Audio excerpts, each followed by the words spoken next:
Presiden PAS jangan kafirkan orang Islam. Permusuhan dahsyat antara kaum adalah berpunca daripada tomahan yang tidak berasas dan hasutan pemimpin jahat dan ekstremis.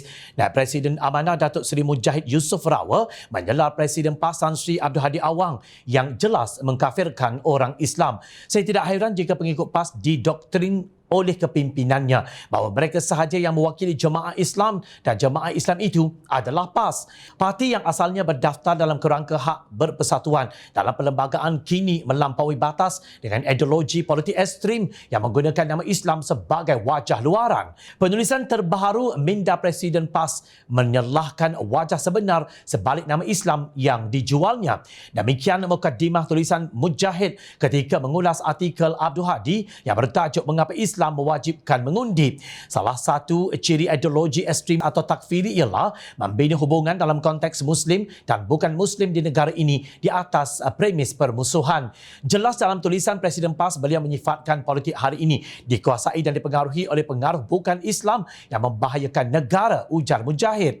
Beliau memetik tulisan Abdul Hadi itu yang mendakwa bahawa di Malaysia kita berada dalam keadaan paling berbahaya kerana diperintah oleh golongan yang mendapat pengaruh bukan Islam.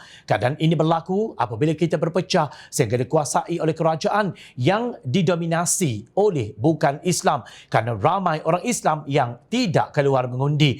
Menurut Mujahid, pandangan Abdul Hadi itu walaupun untuk menggesa umat Islam keluar mengundi bagi menjalankan tugas demokrasi, tetapi alasan keperluan mereka keluar mengundi mendedahkan wajah sebenar Presiden PAS yang syarat dengan pemikiran ekstrim atau takfiri politik Islam yang berpotensi mengancam keselamatan negara.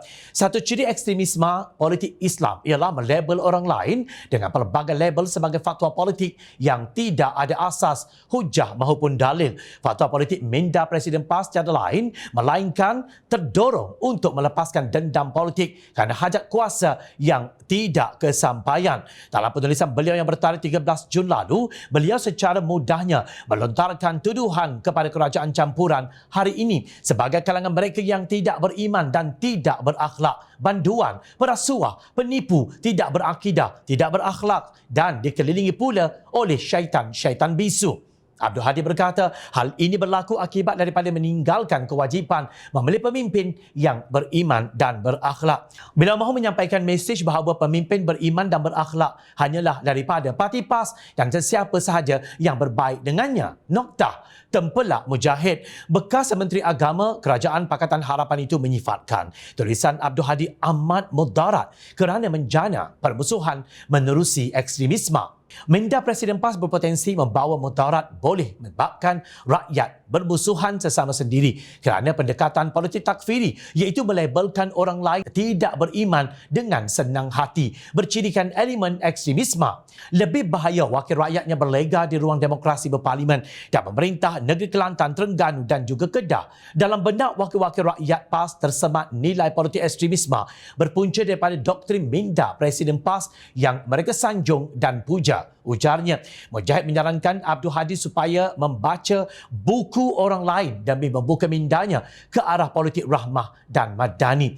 Bacalah buku Membangun Malaysia Madani 2023 kesemuanya, Islam dan Kepelbagaian, Rahmat untuk Semua pada tahun 2015, muka surat 78 hingga 93. Islam Bukan Agama Teroris 2016, muka surat 75 hingga 80 dan Membumikan Rahmatan lil Alamin pada tahun 2021, muka surat 65 hingga 94. Buku-buku tersebut adalah karya Mujahid yang cuba berlegar di atas bumi nyata dalam tuntutan fiqh al-waqi'i dan kearifan lokal Malaysia, kecuali Membangun Malaysia Madani yang merupakan buah fikiran Perdana Menteri Datuk Seri Anwar Ibrahim. Bagi memurnikan semula minda ekstrim politik Islam Presiden PAS kepada politik rahmah dan madani, saya menyeru supaya kembalilah ke konsep fiqh al-muwatanah iaitu kewarganegaraan, fiqh al-maqasid, tujuan syariat dan fiqh at-ta'ayush al-silmi atau hidup bersama dalam kedamaian. Dengan kejelasan ini tidak timbul lagi istilah kabur dan diawangan seperti musuh Islam, tidak beriman, tidak berakhlak dan syaitan bisu yang dihemburkan atas hawa nafsu politik tanpa hujah ilmiah yang selayaknya, tegas Mujahid. Menurut Mujahid, itulah tujuan konsep Malaysia Madani yang diperkenalkan dengan menjelaskan konsep dan kerumitan praktikal yang perlu diatasi. Madani ini adalah berasaskan prinsip umum syariat dan cabaran mengatasi pelaksanaannya adalah maslahah muktabarah yang terpakai dalam operasi maqasid asy-syar'iyyah. Apa cadangan minda Presiden PAS untuk Malaysia? Bidasnya, beliau juga yang merupakan pengerusi Nadwah Ulama atau Nunji mengakhiri hujahnya dengan memetik sebahagian firman Allah Subhanahu Wa Taala dalam surah An-Naml ayat 64 yang bermaksud, bawalah kemari keterangan-keterangan kamu jika kamu betul orang-orang yang benar.